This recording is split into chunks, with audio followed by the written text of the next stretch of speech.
ಬಾಯಿಗೆ ಮಣ್ಣು ಹಾಕಿಕೊಂಡಂತೆ ಆಯ್ತು. ನಮ್ಮನ್ನು ಅನ್ನ ನೀಡಿ ಉದ್ಧರಿಸು ಮಹಾತ್ಮನೇ, ಉದ್ಧರಿಸು.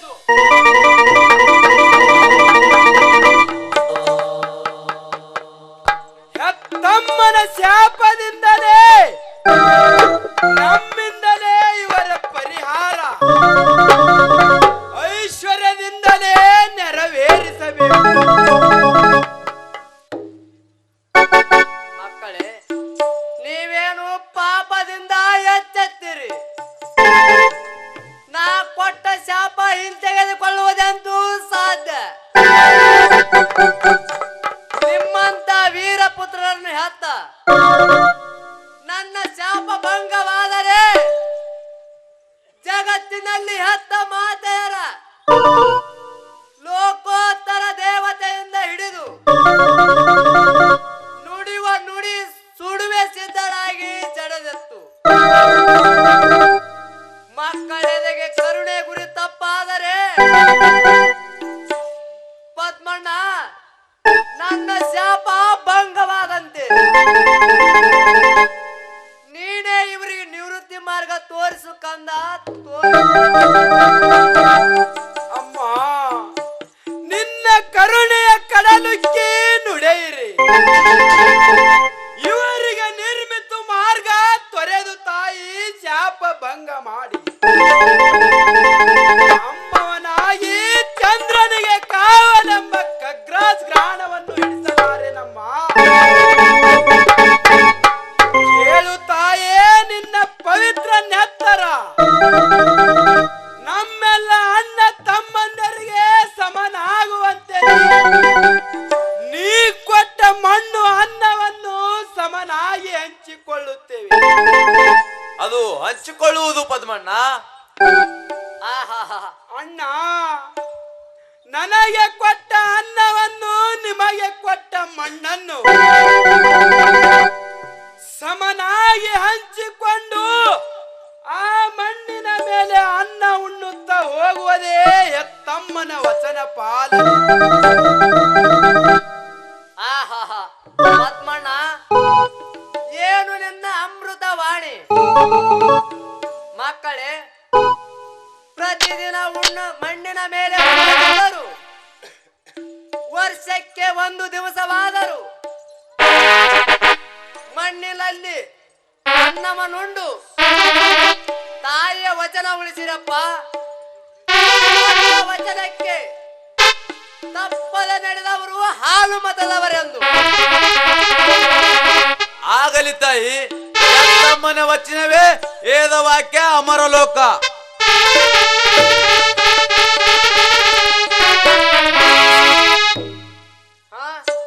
ಇದೇನು ಪದ್ಮಣ್ಣ, ಭೂಮಿ ಬಿರಿದಿದೆ, ಹೊತ್ತು ಒಡೆದಿದೆ, ಮರಗಳು ಅದಿರುತ್ತಿದೆ ಅಲ್ಲ, ಬೂದಿ ಸುರಿದಂತಾಗಿದೆ ಅಲ್ಲಪ್ಪ. ಇದಾವ ಹಿಂಡು ತಿರುವೆ ದಂಡಿನಂತೆ ಹೊರಟಿದೆ ಅಲ್ಲಪ್ಪ. ಇದು ಯಾವ ಹಿಂಡು ಪದ್ಮೇಶ? ಭೂಮಿ ನಡುವಂತೆ ಒದರುತ್ತಿದೆಯಲ್ಲ, ಇದು ಎಲ್ಲಿಂದ ಬಂತು ಮಾಯವಾದ ಮೃಗವು? ಇದು ಮಾಯ ಮೃಗದ ಹಿಂಡಲ್ಲಣ್ಣ, ಕುರಿ ಹಿಂಡು. ಇದು ಕುರಿ ಹಿಂಡು. ಎಲ್ಲಿಲ್ಲದ ಪ್ರಾಣಿ ಇಲ್ಲೇ ಹುಟ್ಟಿವೆ. ಏನಪ್ಪ ಇವು? ಇವು ಮಾನವನ ಉಪಕಾರವನ್ನು ಸಾಫಲ್ಯದ ಗುರಿ ಇಟ್ಟು ದುಡಿಯುವ ಕುರಿ ಹಿಂಡು. ಇದು ಇವುಗಳ ಪಾಲನೆಯ ಕರ್ತವ್ಯ ನನ್ನಮ್ಮ. ಅದು ತಾಯೇ ಮೇಕೆ ಹೊರಟಿತು ಹಿಂಡು, ನಾನು ಇನ್ನು ಬರುವೆ. ನೀನು ಹೋದರೆ ನಾನು ಹೇಗೆ?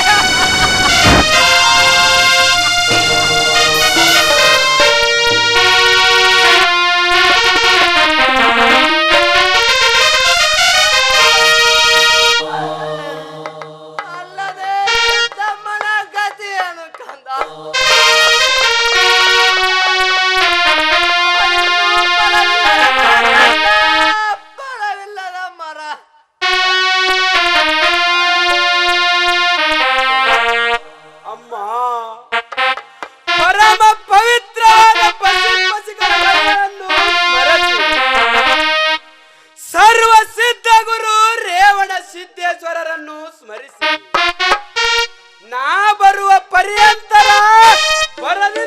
ಆಗಿದೆ ಇಂಡು ಬರದಿಂದ ಸಾಗಿ.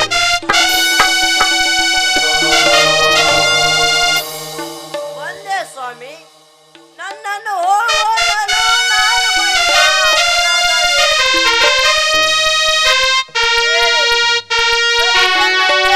ಅದು ಯಾವ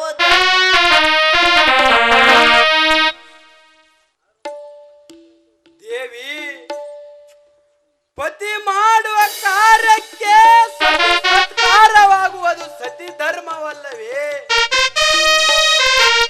ಹೀಗೆಲ್ಲ ಹೋಗುವ ಕೆಲಸಕ್ಕೆ ಅಡ್ಡಿಸಬಾರದು. ಶ್ರೀ ಗುರು ರೇವಣರು ನಿನ್ನನ್ನು ನಾ ಬರುವ ಪರ್ಯಂತರ ಕಾಪಾಡಲಿ. ಇದೇ ನನ್ನ ಪತಿಯ ಆಶೀರ್ವಾದ.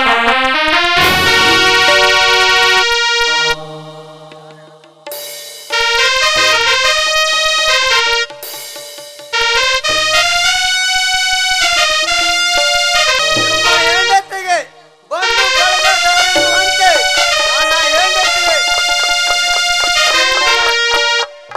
ಶ್ರೀ ನಿಮ್ಮ ಶರಣಾರ್ಥಿ ಮಂಗಳಾರ್ಥಿ. ಅಮ್ಮ ಬರುವೆ, ಅಣ್ಣಗಳಿರ ಬರುವೆ. ದೇವಿ, ಸದಾ ರೇವಣ ಸಿದ್ದೇಶ್ವರರನ್ನು ಸ್ಮರಿಸಿ ಜೈ ಸದ್ಗುರು ರೇವಣ ಸಿದ್ದೇಶ್ವರ, ಜೈ ಪದ್ಮೇಶ, ಜೈ ಪದ್ಮೇಶ, ಜೈ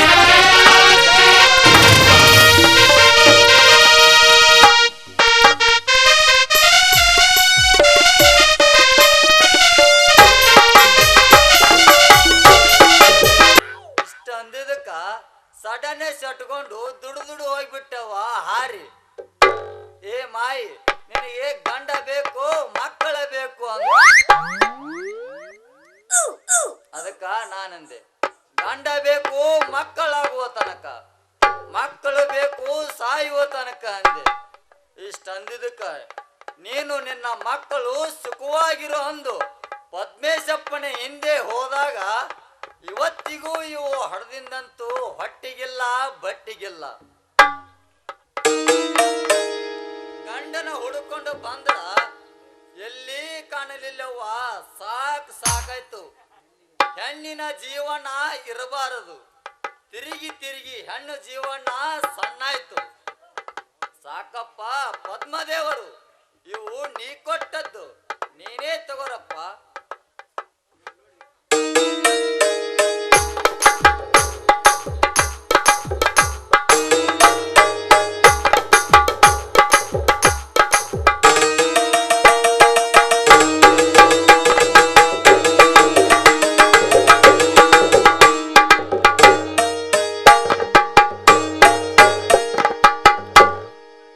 ನನ್ನ ಮಕ್ಕಳು ಹೊಟ್ಟೆಗ ಇರುವತ್ತಲೇ ತಂದಿ ಕಳ್ಕೊಂಡು ಬಂದಿಂದ ತಾಯಿ ಕಳ್ಕೊತ್ರಿ. ನಿಮ್ಮ ಹಣೆ ಬರದಾಗ ಏನು ಬರ್ದಾಳೋ ಏನು. ನಾ ಬರುವೆ, ಜೈ ಪದ್ಮದೇವ.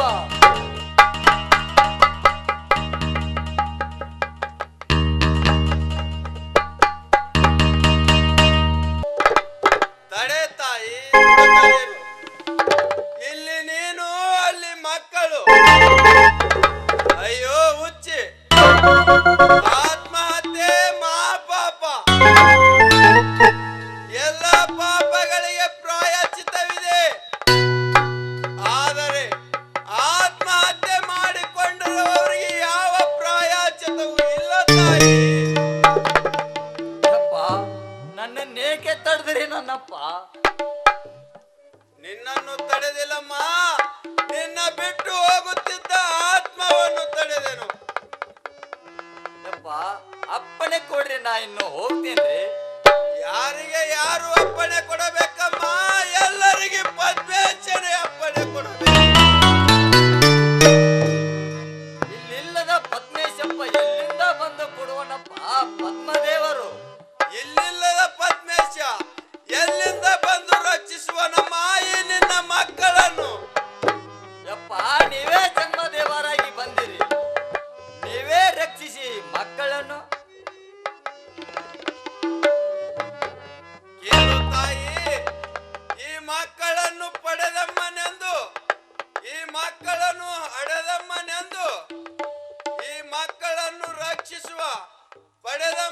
ಎಂದು ನಿನ್ನನ್ನು ರಕ್ಷಿಸಲು ನನ್ನನ್ನು ಕಳಿಸಿರುವ ನಮ್ಮ ಪದ್ಮದೇವರು.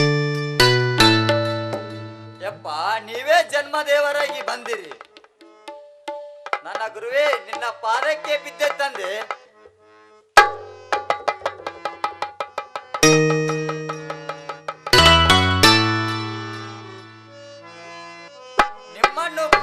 ನಿಮ್ಮನ್ನು ಕಳಿಸ್ಯಾನೇನ್ರಿ ನಮ್ಮ ಅಪ್ಪ. ಹೌದಮ್ಮ. ಹಂಗಾದ್ರೆ ನೀವು ಅವ್ರಂತಕ್ಕೆ ಎದ್ರೇನಪ್ಪ? ಹೌದಮ್ಮ, ಅಲ್ಲೇ ಇರುವೆ.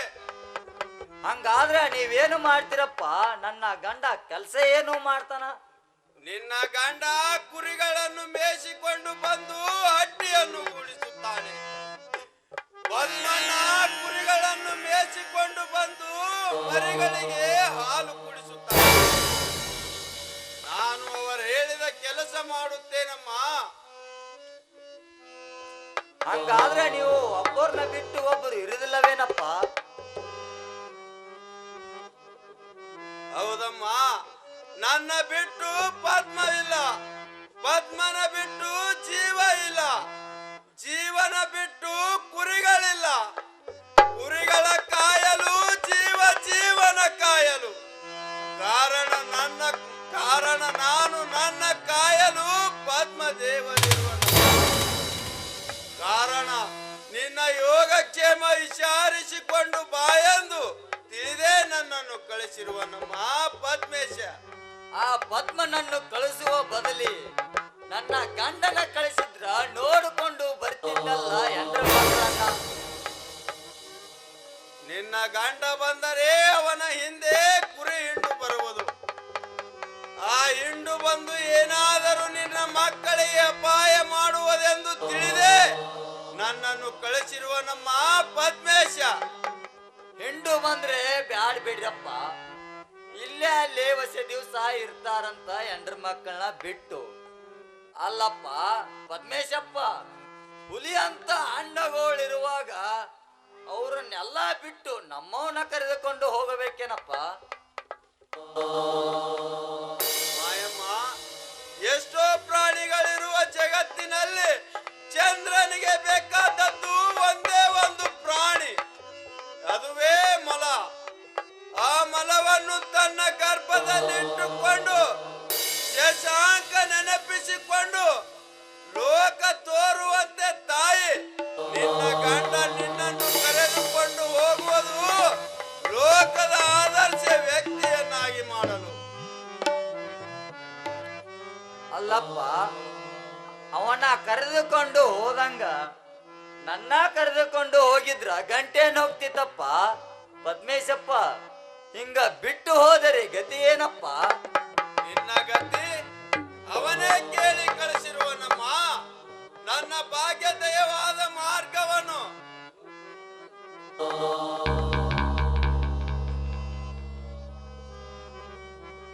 ನನ್ನ ಭಾಗ್ಯದಯವಾದ ಮಾರ್ಗವನ್ನು ಇದೋ ತಾಯಿ ಪದ್ಮ ಕೊಟ್ಟ ಲಿಂಗ. ಏನೇನೋ ಮಾಡಬೇಕಪ್ಪ? ಯಾವ ಲಿಂಗ ಇದು? ಗುರು ಕೊಟ್ಟ ಪದ್ಮಲಿಂಗ. ನೀನು ಪ್ರತಿನಿತ್ಯ ಶುಚಿರ್ಭೂತಳಾಗಿ ಏಕೋಭಾವದಿಂದ ಈ ಲಿಂಗವನ್ನು ನಿನ್ನ ಅಂಗೈಯಲ್ಲಿಟ್ಟುಕೊಂಡು ಪದ್ಮಲಿಂಗ ಎನ್ನುವ ಎಂದು 108 ಸಲ ನಾಮಸ್ಮರಣೆಯನ್ನು ಮಾಡು. ನಿನಗೆ ಬೇಕಾದದ್ದನ್ನು ಬೇಡು. ಈ ಲಿಂಗವೇ ನಿನಗೆ ತಂದು ಕೊಡುವುದು. ಈ ಕಾಯಕವು ಪದ್ಮನು ಬಂದು ದರ್ಶನ ಕೊಡುವುದರಲ್ಲಿದೆ. ಮುಂದಾದರೂ ನಿನ್ನ ಅಂಶ ಪಾರಂಪಾರೆಗೆ ಈ ದೇಹ ಬಾಯ ಜ್ಯೋತಿಯಾಗಿರುವಂತೆ, ಇಡನೆರಳು ಜ್ಯೋತಿಯಾಗಿರುವಂತೆ ಪದ್ಮೇಶನ ಅಂಶಕ್ಕೆ ನೆರಳಾಗಿ ಇರುವೆ. ಅವನ ಗುಣಗಾನ ಮಾಡುತ್ತಾ ಹೋಗುವೆ, ಅವನ ಅಂಶಾವಳೆಗಳನ್ನು ಹೇಳುತ್ತಾ ಹೋಗುವೆ ಕೇಳುವರಾಗಿ. ನಿನ್ನ ಅಂಶ ಚಿರಕಾಲ ಇದೋ ತಾಯಿ ಕಂಚಿನ ಪತ್ರ. ಇದನ್ನು ನಿನ್ನ ಮಕ್ಕಳ ಹುದ್ದು ಭೂಮಿಯಲ್ಲಿ ಬಿತ್ತು ಅದು ಮುಂದೆ ಸಸಿಯಾಗಿ ಮರವಾಗಿ ಹೂವಾಗಿ ಕಾಯಾಗಿ ರುಚಿ ಲೋಕ